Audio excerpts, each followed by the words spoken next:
Good day, I am Brian Estanislao and this is Mark Jean Miranda and Olas John Clarence. In this presentation, we will tackle the disruption dealt by the Typhoon Yolanda in the airline industry here in the Philippines and the possible solutions that is needed to be done in order to lessen the disruption. Next. Yolanda is the most disruptive super typhoon landed in the Philippines.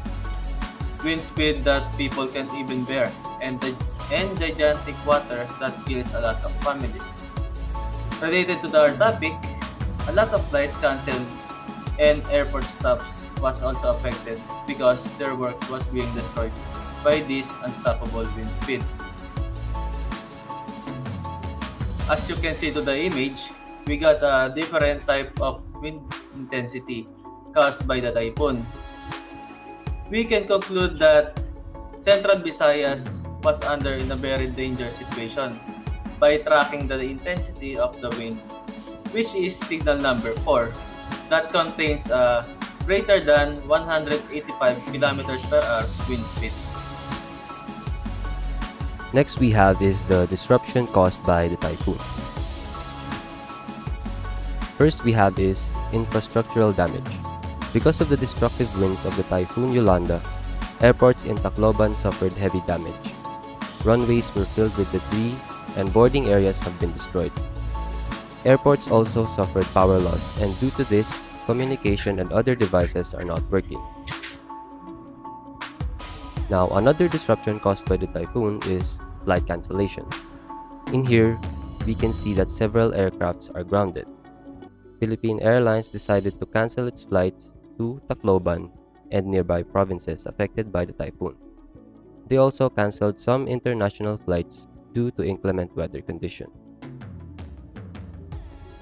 Now, another disruption caused by the typhoon is stranded passengers.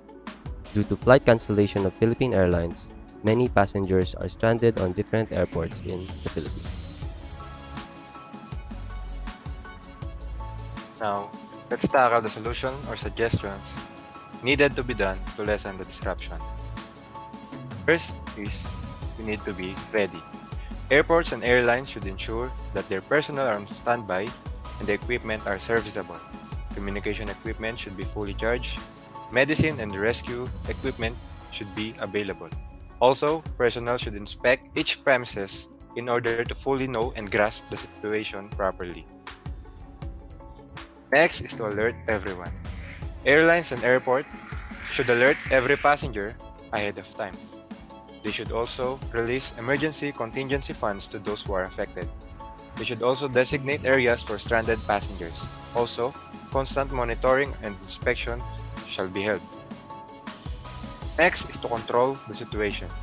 Airports and airlines should cooperate with the government to activate Crisis Management Committee. They should also prepare for the worst-case scenario. During the typhoon, first aid and transportation of victims to nearby hospitals shall be conducted.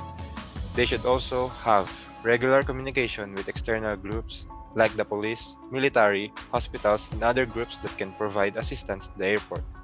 Also, monitoring of status of airport operation shall be conducted regularly. Thank you, and that is our presentation.